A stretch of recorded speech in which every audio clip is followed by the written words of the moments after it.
Hey, Guy Lawrence here. Welcome to my podcast. My awesome guest today is Dr. Jason Loken, and he has studied naturopathic medicine, osteopathy, and also integrative medicine. And what do we talk about today? Spirituality. So you can tell which direction I took it in. They reached out to me, and I checked out Jason's work and loved him. And when I jumped on the podcast, can you believe it? We were both wearing BioGeometry necklaces and both wearing almost identical t-shirts. And when that happened, we knew that this podcast was meant to be. We have an amazing discussion, and we also get into the work of David Hawkins as well, who was one of his mentors. So lots to cover today. If you want to find out more about what we do here and myself in Australia and Europe, because we'll be in Portugal this July 2023, running a 6-day retreat. Anyway, all the links are below. You can join us in our one-day workshops, our retreats, and we even have a 7 days of meditation for free and also coaching programs as well. There's plenty in there. Please click the links below to find out more. Enjoy the show. Let me know your thoughts in the comments if you're watching YouTube. Subscribe, like, I don't know, hit buttons. Help us get the word out there. It's deeply appreciated. And of course, share this episode if you do find a lot out of it as well. Enjoy this show with Jason. See you soon.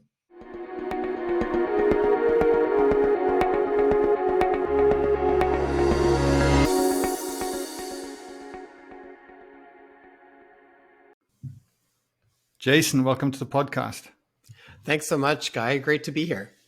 I'm excited to explore where this conversation goes today. When your team reached out to me, and I started digging into your website and your content and everything that you're putting out to the world, and I thought, boy, this man's taken functional medicine to the next level. Like you explore so many aspects, which is a beautiful thing to see. I'm curious to know, have you always been like that? Or have you found yourself, as you've lent into functional medicine over the years, that this work has, seeped its way in over time?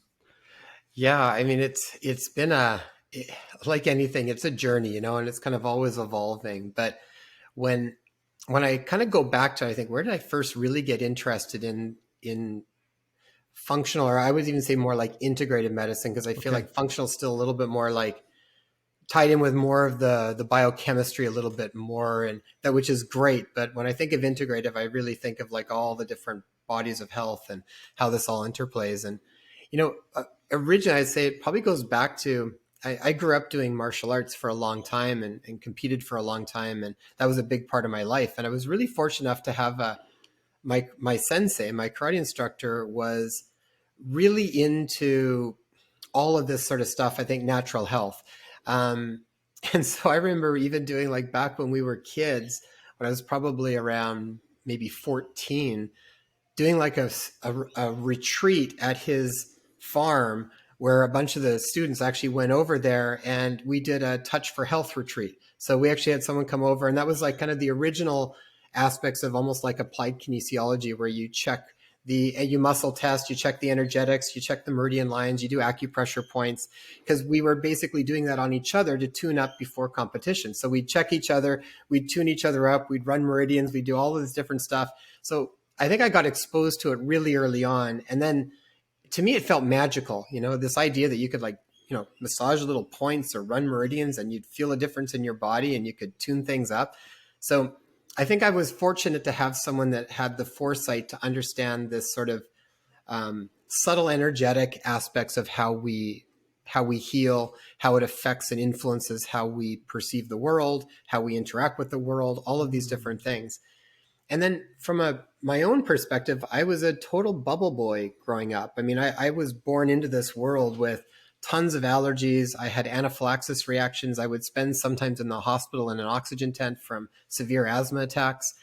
And that wasn't really getting better until I was in my early 20s. And before becoming a naturopathic doctor and an osteopath, I actually did massage therapy. So it was the first thing I did. I had a really bad injury from running, and I got a friend of mine who had just finished the course do massage therapy with me, and it was tremendous. It made such a difference. I was like, I got to know that. So I went into massage therapy initially, and through there, it totally blew my mind open, because that was sort of my first step into something that was a little bit more outside of like just conventional medicine. So then from there, I actually saw a naturopathic doctor for the first time, and it absolutely healed my allergies. So it's like I was chronically on antihistamines and bronchodilators, and that was my world for a long time. Chronic sinus issues, all of this sort of stuff. And after working with that specific doctor for probably about 6 months, my allergies just started to disappear. I no longer needed inhalers. I was off antihistamines, and my life just blew up, like as far as expansion. And so it was at that point that I really knew that's what I want to do. So then as soon as I came back, I finished up what I needed to do with kinesiology for university. And then I went in right into naturopathic medicine. And then from there, it's just been a constant exploration. I find like as soon as you get interested in health, for me, I just wanted to know, like, what's the next piece? What's the next piece? Because you kind of find when you get into something, as much as you find what works, you also find where your limitations are and what doesn't work the way you think it's supposed to work, or why doesn't it work on everybody? And then that was really what sort of brought me into understanding all of these different bodies of health. We are really not this physical being. That's a piece of it, but we're this vital body and this emotional body and this mental body and spiritual body and all of these sort of subtle energetic aspects of metaphysics that ultimately, I think, create more or less the blueprint for how we function in the world physically. And so that's what really started to transition my perspective on health and wellness. And it really is then an integrative whole body approach. I really want to look at all of the different pieces because they all play into it. And for some people, one piece is more of a big deal than somebody else. And I want to look at that. And I think ultimately when we work at health from all of those levels, we just show up in the world in a completely different way. Outside of what it does for our health, your whole life starts to change because you're really working on things at that fundamental root that everything kind of stems from. Yeah, it's huge. Well said. It's interesting, isn't it? Because the other aspects that you speak about, the vital, the emotional, the mental and spiritual, generally they're beyond our awareness, and we're so unconscious that we just literally focus on a physical aspect of it. And if we can't see it or feel it or hear it in that moment, then it's just not possible, you know? Yeah. And we kind of been conditioned that way. Where do you think we are on a whole in terms of this integrative medicine approach? Because I go out there in the world, I'm in front of people, I'm probably in front of at least close to 300 people every month now in workshops and retreats and things like that. And people are struggling. That's what I see. And they're looking for answers, you know? Mm-hmm. I think ultimately it's in the struggle that people actually open up to all of the other aspects, you know. I wish it wasn't like that, and I think that we are actually going to be shifting and evolving to a point that we don't actually are going to require suffering as being the main catalyst to expansion and growth. I really do think we are going to move beyond that, but I feel like we are in this sort of in between phase where I still think that is the biggest opener for us to expand into, then honestly and authentically looking at all of the other pieces that might play into it, because you can't really explore that unless you really are all in and willing to kind of explore all this stuff authentically. You just can't. And we so, you know, there's this combination where I think a lot of times we don't know because we run so much on autopilot all the time, and we kind of run from this unconscious mind a lot of the time. And then other times where I just don't know if we have the desire to enough because things haven't shaken up enough to make us. And then there's the other part where I think it's scary sometimes, because sometimes to have to really dive into what's going on usually means we have to make some tangible, real changes in the way that we are living our life. And that requires changes, whether that's big changes in how you eat. Maybe that's big changes in how you have your relationships. Maybe that's big changes in how you manage your work, whatever you're doing, how you're spending your time, what you're prioritizing. So I think when that happens, we got to be at a place where if we're going to do that, then we're ready to step forward from whatever our personal instructions then tell us to do at that point in time as they reveal themselves to us spontaneously. Yeah, no, fair enough. And what would your then? I'm just thinking of the listeners today, right? And when we want to, when that pressure is so great, and you think, I am suffering here, I really need to do something about it, and that's normally the rocket fuel that gets us moving.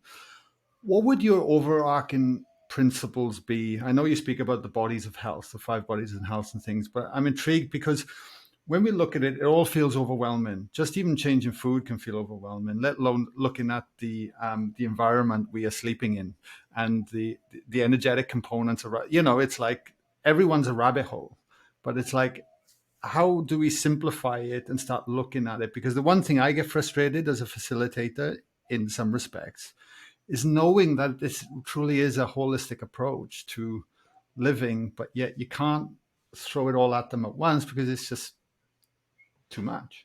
Yeah, yeah, I totally agree. And even when I'm working with patients, um, I find everybody's in a slightly different place on where they're most motivated to address something in their life. So part of it is as soon as you do something, whatever it might be, some people come in and they're much more apt to maybe do a check. So maybe we'll even start from a physical perspective and do sort of an overview of, it might even be like specific lab tests or something along those lines, or even certain questionnaires to kind of really sort of fine tune where are we and what are some of the big logs in the fire that we can address. And then that sometimes presents it to people in a bit more of a doable way. It's like, oh, okay, I can see this is out of balance and I can see this is out of balance. It was really the reason why I wrote one of my first book I wrote was called Top 10 Lab Tests. And the idea was to really look at what I just found over and over and over again. Most of these were sort of nutrient based lab tests and sort of systems that were just really out of balance for people. So, as much as sometimes the mental and emotional are often higher up the chain affecting the physical, sometimes people are so depleted that you do have to do certain things to try and get them working a little bit better so that they even have the energy and the inspiration to even be able to work on the other stuff. So I think of it like if I'm working with someone and they're totally anemic, right? And their iron's bottomed right out. It's like, well, they're not going to be able to do much of anything because they just don't have any of the oomph there to be able to do that stuff. It's all going to feel overwhelming. So if I can sometimes correct imbalances, which often happen even from being in a system of feeling overwhelmed and stressed or anxious or depressed for a long time, because that has a much different taxing on your body's load and what it requires. If we can start to stabilize some of that, all of a sudden you get people feeling in their body a little bit better. They feel a little stronger. They've got a little more energy. Maybe they start to sleep a little bit better. Some of these fundamentals, right? As soon as those things start to get a little bit better, I often find then people are like, okay, what's next? I can see, I can feel it. I'm feeling a little bit better. Now what can I do next? And sometimes that's where then we can move into the other sort of bodies of health and explore those a little bit more. But I still find a lot of people often at this point still need to address some of the stuff in the physical body first because it's often so out of balance and so depleted, especially now because I feel like everybody's just on this hamster wheel and burning they're just tired and they're not sleeping well and they're not eating well. And it's like, so there's a lot. But if you can start on a couple of key places, and I find when I can run some of the different tests or things that bring it to this objective picture where they can see where they're out of balance, it gives them sort of a very clear direction. It's like, okay, we're going to do this. When this gets to here, these are some of the changes that we should start to notice. So it gets them on a step-by-step process. So a lot of times I'll find that will be where I will often start with people is if they're coming in and they're really focused on the physical, and if even if I know there's this and this and this over there, I still often will start here where they are and match that, because you got to still be in resonance with where they are. If you're out of resonance, you're just nothing's going to really connect. So you got to kind of meet them where they are, and then from there you start to work. And it's often, Guy, it's a process. I mean, you can't do all of it at one time, and it's often layers of it as you're working with people.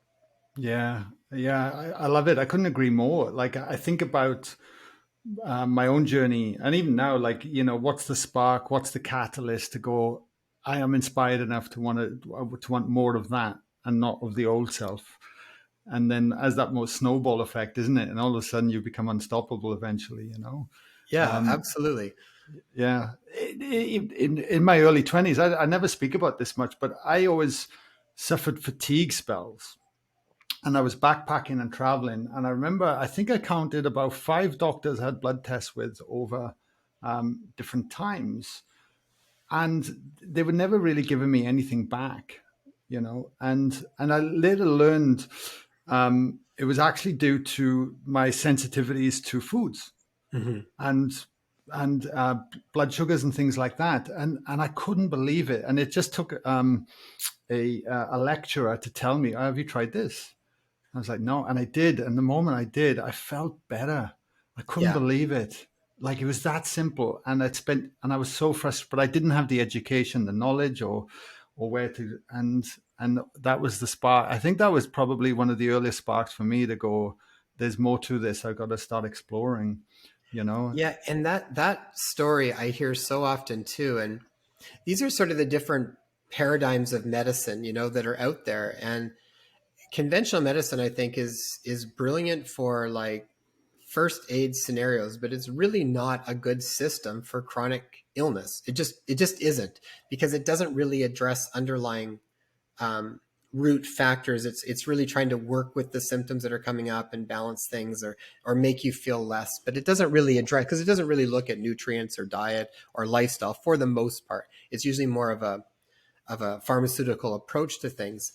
But things like, I mean, that was my in. When I saw the naturopathic doctor, I dramatically changed my diet, but I was totally ready for it because I was Mhm. so tired of feeling the way I had. And when I started to feel like, okay, there could be actually hope, and it really made sense. It resonated with me. I got to sit down with this guy for like an hour and a half and go through everything. And it just felt like he understood what was happening. And I got put on a really specific program. Food changes, like if they wanted to just try and do one thing, it was like, yeah, take out, like, do some of the fundamental changes in diet. Almost everybody, I think, would benefit from running through some variation of an elimination diet, just to take some of the big foods that tend to create problems with people over time. And part of that's even just set up with how those foods are processed and how they've changed over the years. But you take things like, try taking grains out for a period of time and have more root vegetables. Have more like squash and yam and sweet potato and cassava and plantain and stuff like that, without grains, particularly gluten. Take dairy out for a little while, and decrease your refined sugars. Don't eat packaged foods for a bit. I honestly, if people can do that for a month, most people will feel a dramatic change in Mhm. how they're feeling. And it's not even really a hard thing to do, other than it's just mostly people get into routines where we don't do that. But if you can start to get that in, I find always that's such a big one. And sometimes you don't even need to treat all these other symptoms, because that covers, all of a sudden it's like, oh, my digestion's feeling a lot better. My energy feels a lot better. I don't have those aches and pains in my joints anymore. All of that can come just from making changes in diet. It's massive, isn't it? I remember having Chris Kresser on, oh God, a while back now, but he spoke about literally just buy the ingredients. Like if you're buying it complete, leave it alone and buy the ingredients, and you'll go a long way just from doing that, which is Mm-hmm. important. I'm fascinated because I looked at your podcast this morning. It's got 179 episodes on it. And I'm like, wow, that's commitment, that's passion. I can so relate to what you're doing. And then I started looking at the topics and going in, and you've done an incredible job of, um, you know, having a series of different themes as you go. And I literally looked at the latest one, and it was about a near death experience. And Yeah. I thought, wow, here we have a naturopath talking about um, near death experiences that are, and it goes right down the rabbit hole, which I think is fantastic, and these conversations need to be had. Yeah. um where is your curiosity for that kind of work, leaning into the spiritual aspects, come from, if it has, or was it purely Mhm. curiosity? Because I can see Yeah. you really enjoy it. Yeah. Well, I just find like I really am genuinely curious on just more about how the greater reality works. I mean, when you look at any of even the research on, say, spontaneous healing, there was a book called Radical Remission, and basically she was looking at terminally ill patients. Most of these were like stage 4 cancer, inoperable, and they had spontaneous remissions. And so she did this study. I can't remember, it was like 3,000 or 5,000 people that she had gone through to see like what was the recipe, what was going on, is this reproducible? And out of the list of 10 common things, only 3 of them were physical, like changing diets and taking some herbs and supplements. All the other ones tied into these more abstract bodies of health, like, you know, getting rid of a lot of heavier emotions that weren't serving them, finding more joy in their life, trusting their intuition more. These types of things, right? Stepping into having more ownership and more responsibility for their health. So they weren't in the physical world. They were in these other pieces. And what I've just seen, both myself and I've seen clinically, is that when people have a true spontaneous healing, it usually comes from this top-down model. It's coming from something more abstract that we can't necessarily access so easily with our 5 senses, but it's having a very direct effect on our physical body, and often very quickly when it happens. And so I've seen this with myself, where I've explored this I've seen it where I've had, like, all of a sudden out of the blue, I've had quite literally like a debilitating hip pain that came up. And it was right after a conversation with someone where I could, and I intuitively knew it was intermingled. And then in sitting sometimes with it until the aha moment came to me on what was going on, I would sit there, get into a specific sort of meditative state, and then I would go into that part of the body and ask it questions as what was going on and allow it to reveal itself to me. And I'm still amazed at sometimes when something like that can be literally debilitating and it can dissolve so fast when you catch what's going on with it. And so having those experiences myself, seeing that take place in patients, I know that that is a realm of possibilities and healing that exists that a lot of time is untapped because we either don't know how to go there, we're scared to go there, we don't know what questions to ask, we're just so in autopilot on dealing with all the other things that we don't even have the bandwidth to explore. So that's become a really big curiosity for me to just constantly explore it more and more and more. And then how do we open up the door for it to land somewhere for other people? That's kind of I think part of my role is to try to bring conversations and people together and have conversations in a certain way that the content will land for someone and spark their own knowing of that within themselves. And so that's kind of caused us to make a lot of these different series. So this series right now is on life, death, and beyond, exploring our greater reality. And so we're talking to mystics and scholars and a number of near-death experiencers. And I want to know, like, and part of this was because there's also a lot of fear around death.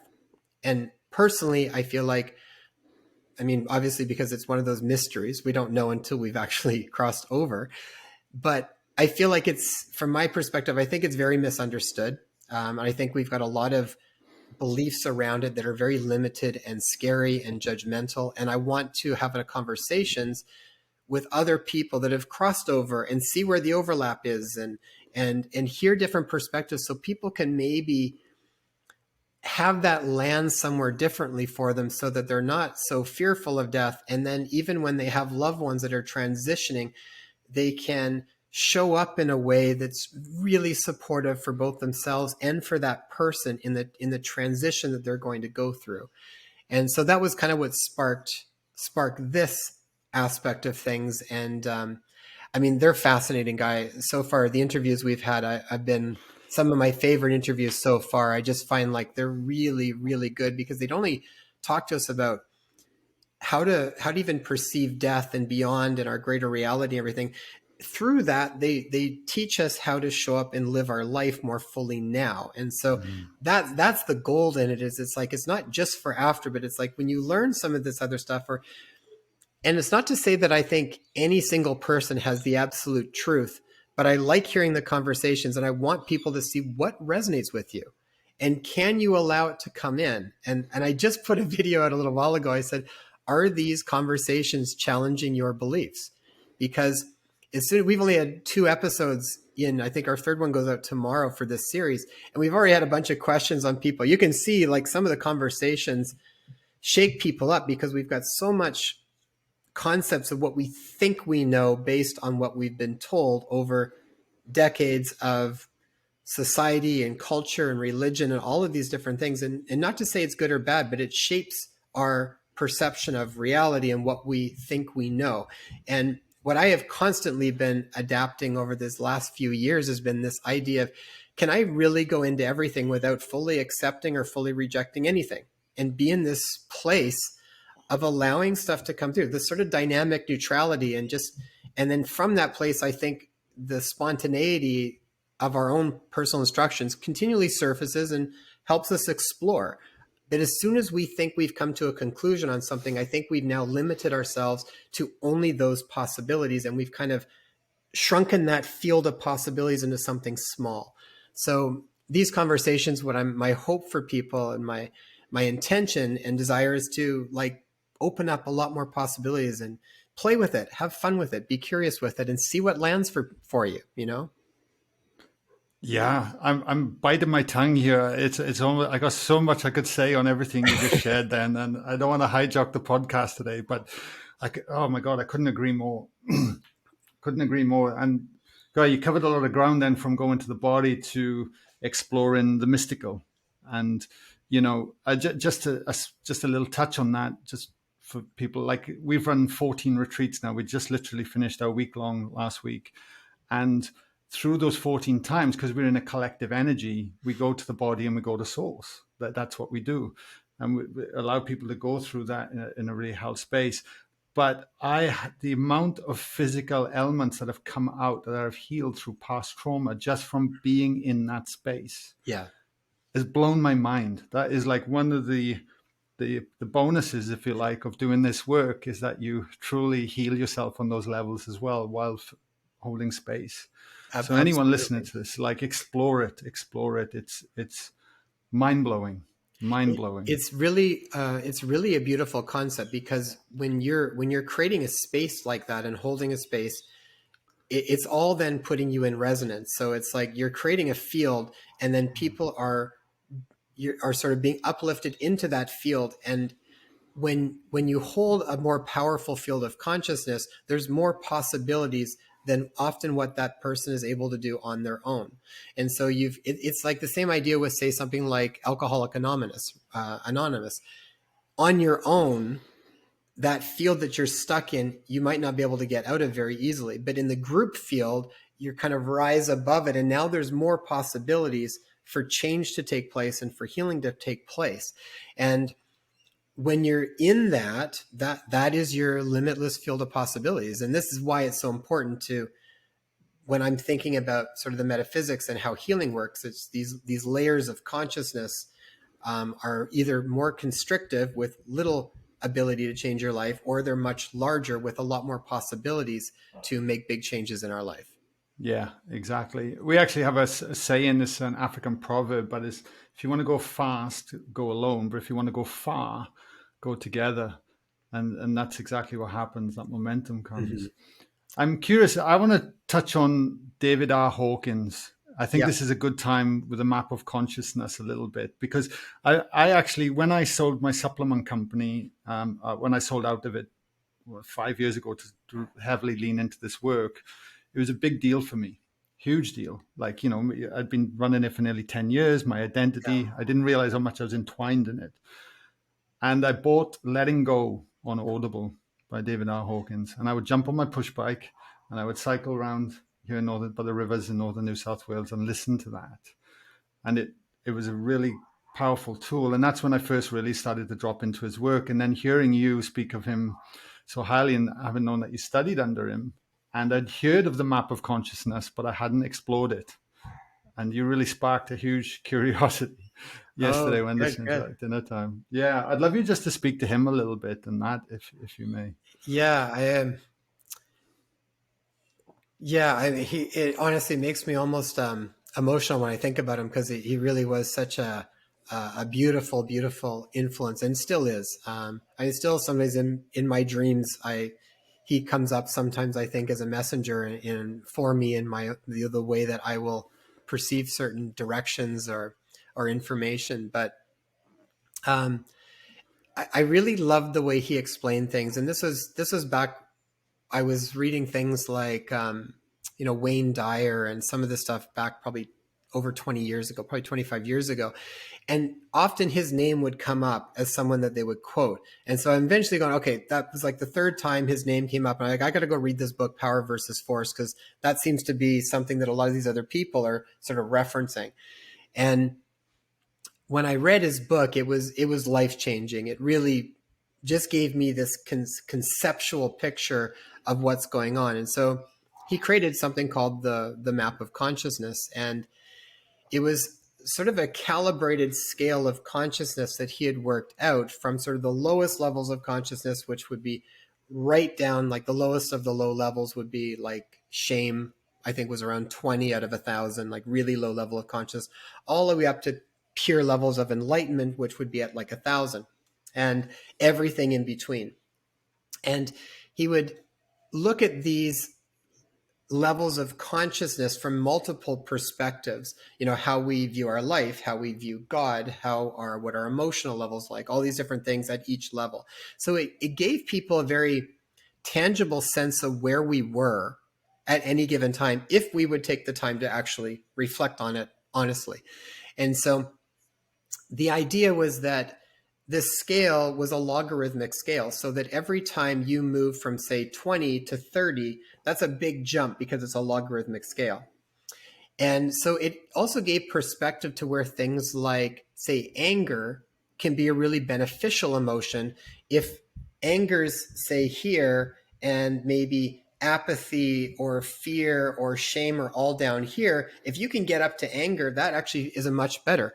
The problem is that a lot of times people around you don't like that, so then you get suppressed back down again. But inside, if the person actually connects with how it feels, anger probably feels a lot better than shame, for example.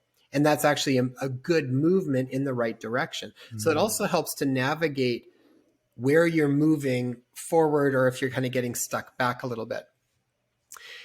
And you had to get to the level of 200, which was the level of courage, until you actually started to be pro-life, like where you were really making now beneficial steps within your own life. Anything below 200 was actually sort of self-deteriorating.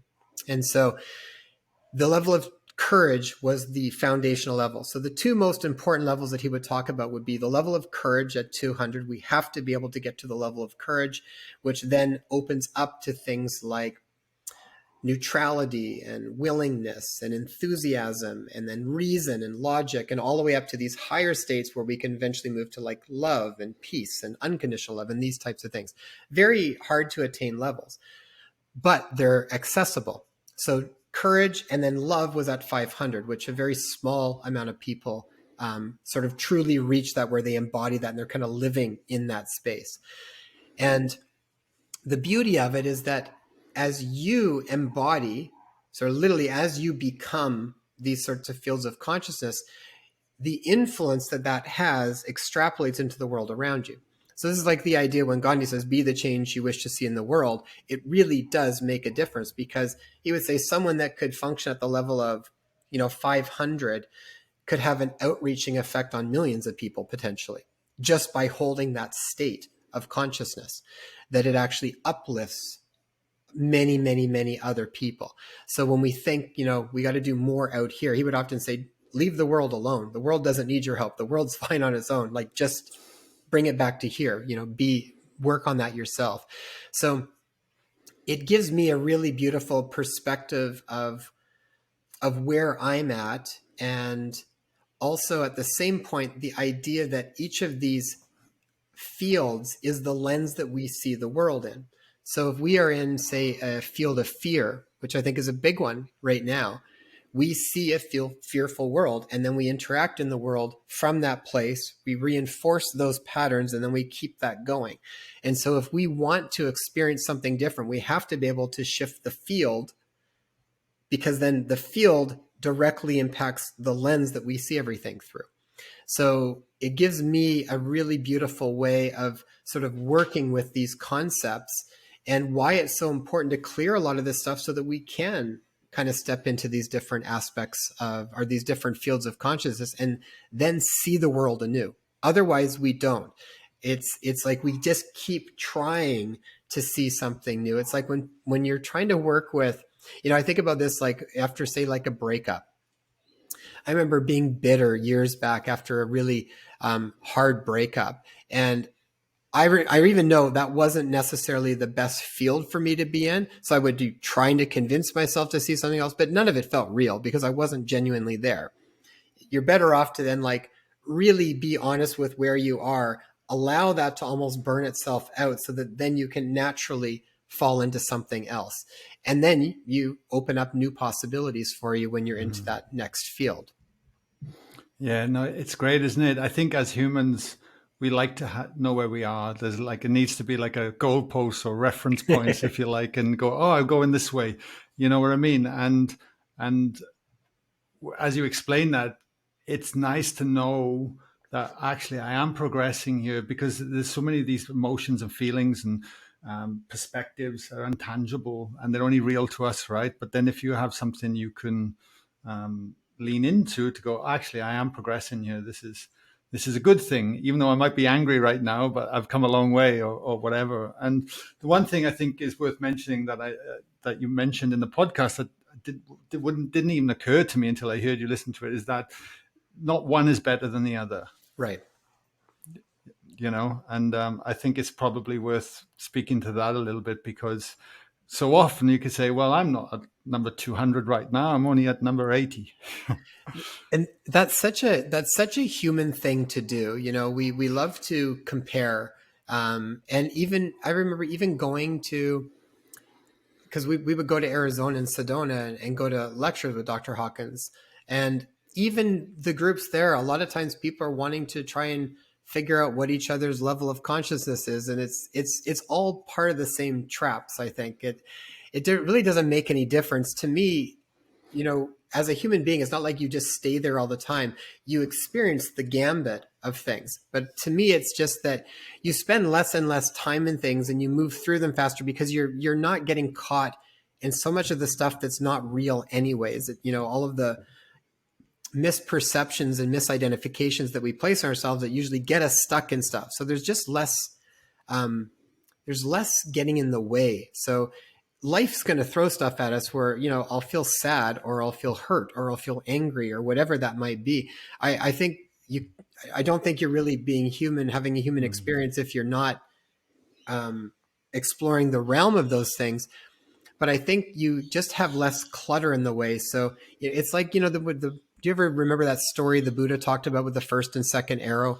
That goes through my head a lot of times. So the first arrow is the event that took place. So you lost your job, your relationship ended.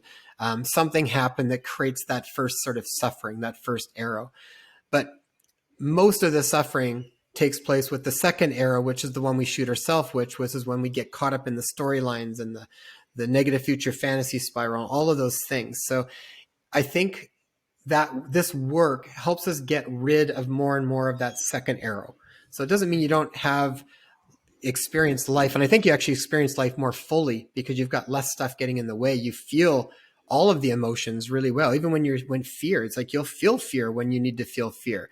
But it actually is used to inform you to then act in a specific way in the world. I think that's the difference. Sometimes the other parts, when we get caught up with that second arrow, it doesn't help us. All it's doing is cycling us back into patterns that are not supportive. I think when we have less of that clutter, when we genuinely feel whatever, it's actually information. Our body is informing us to do something. And so even something like anxiety, for example, I think when we are clear and we're not getting caught up in all of the false perceptions and identifications in the storylines, something like anxiety is really important. if that comes up now, if I feel anxious, because I feel like I'm working as much as I can to really try to be present and all these things. Not that I always do that, but if I get anxious now, it's more of a reflection going, okay, what's going on? What am I feeling anxious about?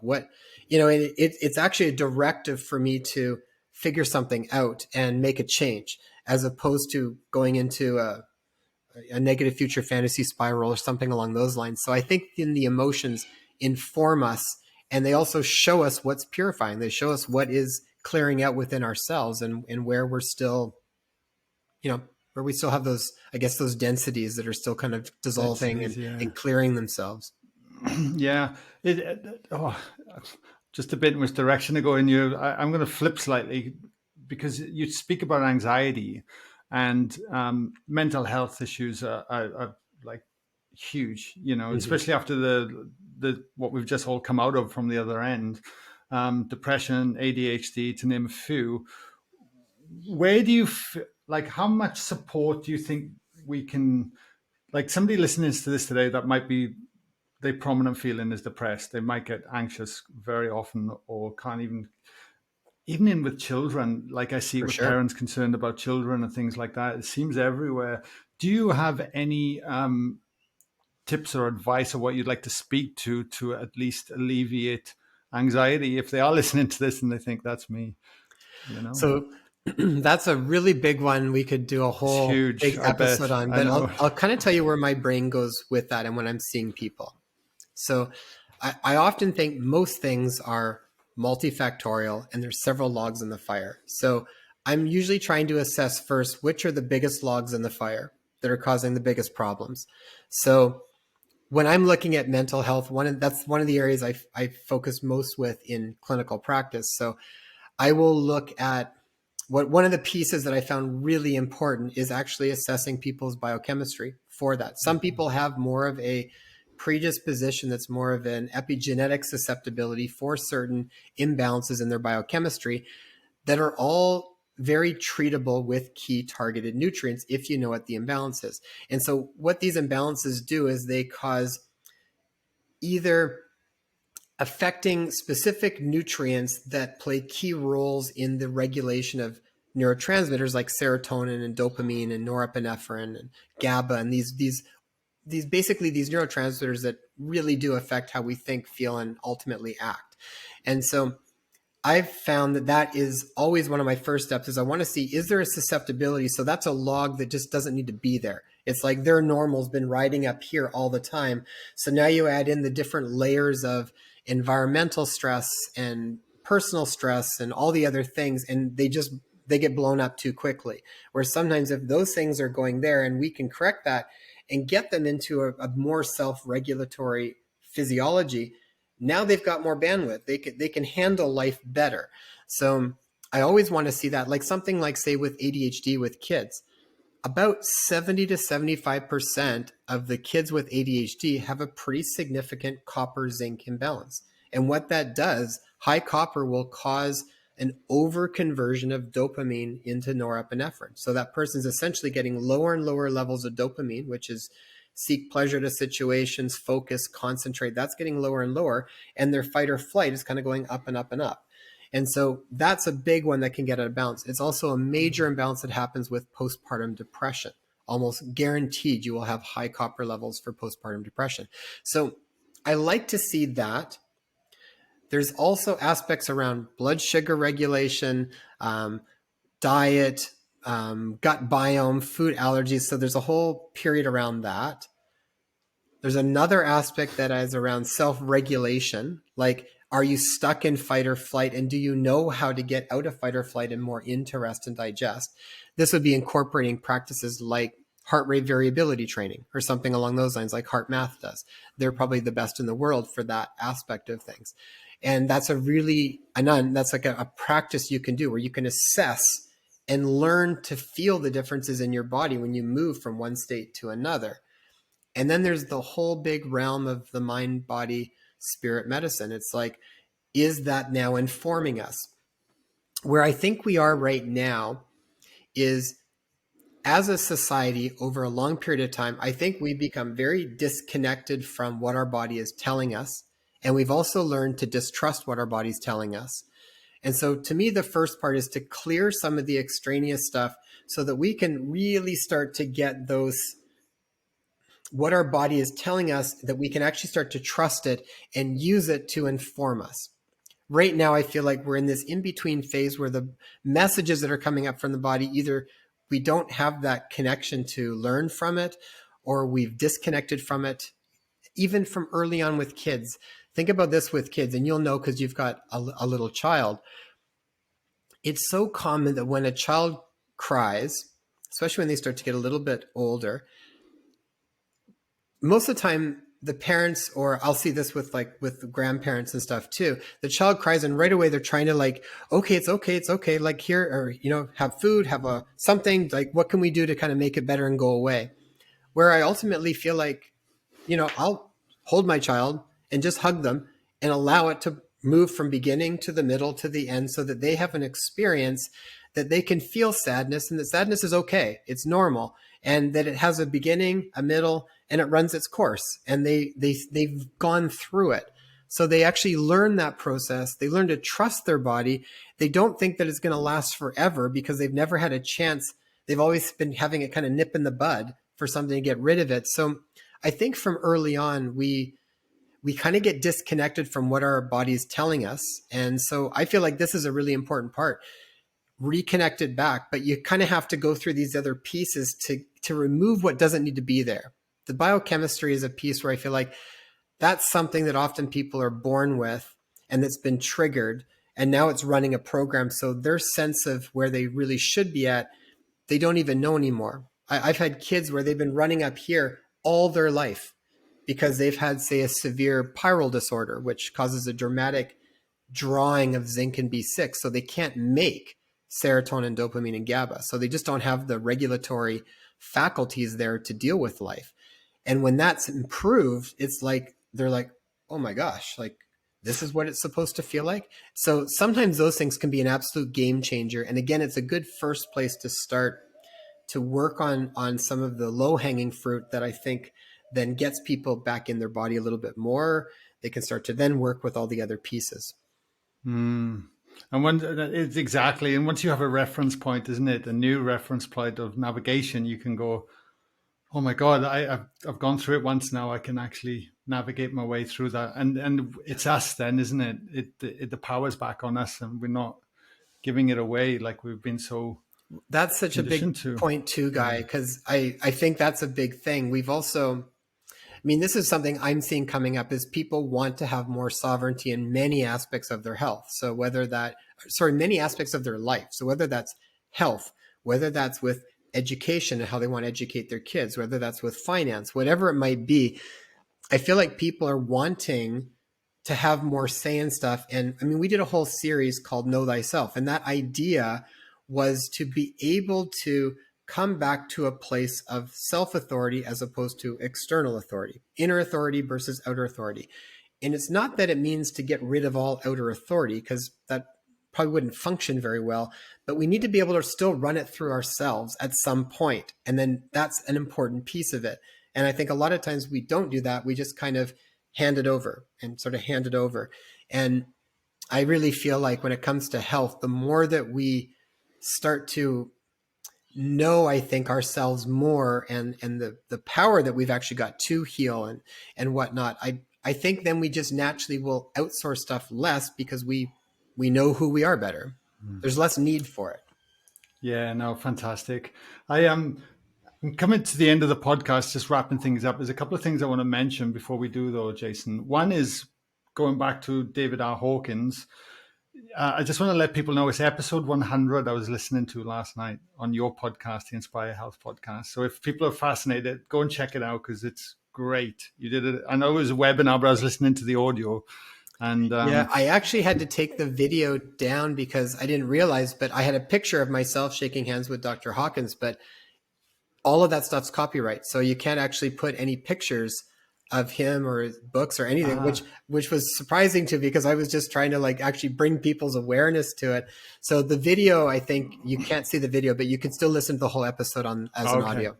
Got it. Yeah. But it's so important what you do, like bringing awareness to that. It's brought me more awareness to that. And I'm like, I really want to dive deeper and talk about his work more and maybe bring it into the work we're doing. It's crucial. The second thing I would need to mention before we wrap this up is that we only met on person today, Yeah. but we got the same shirts on And we and both got the literally same. BioGeometry pendant and L90, which is hilarious. And I thought, wow, we're definitely on the right place here together.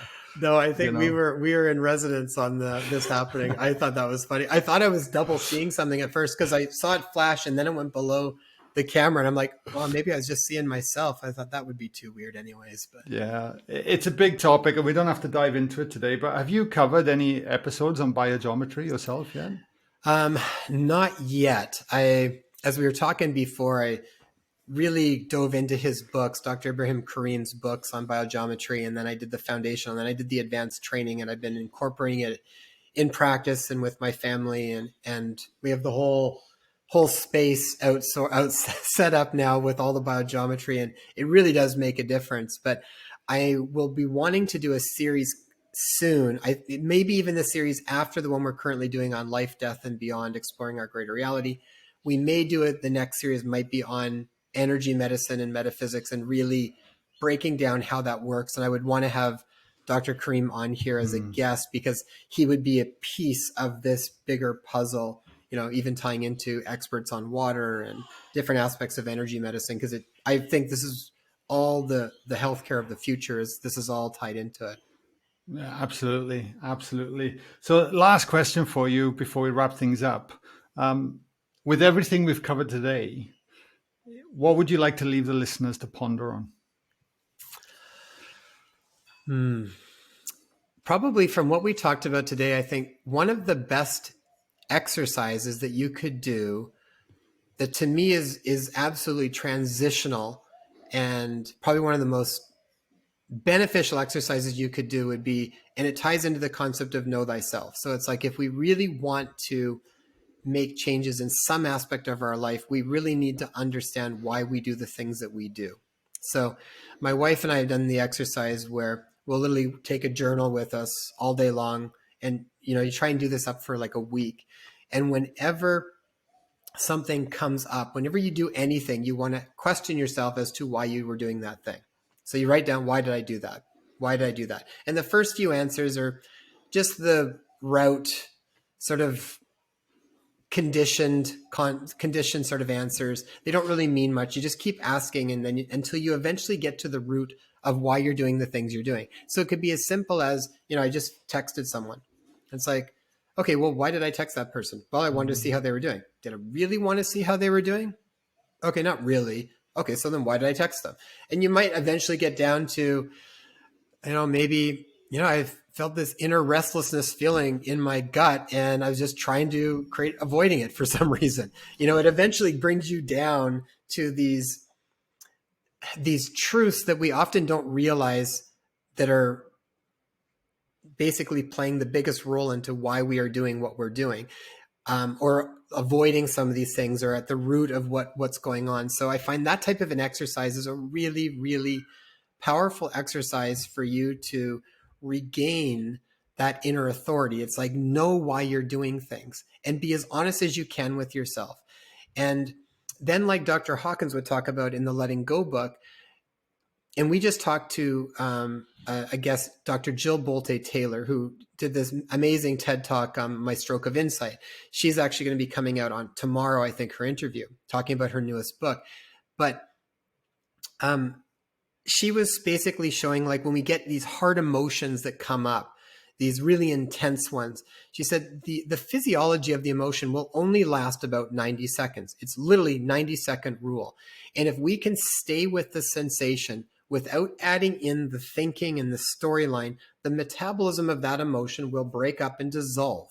And if you can just stay without adding to it, you will dissolve so much built up emotion that is stored in our bodies. So that often why I say that is because that usually comes up when we get to the root of why we're doing stuff. Sometimes you're doing something, you get to the root, and it's like, oh shit.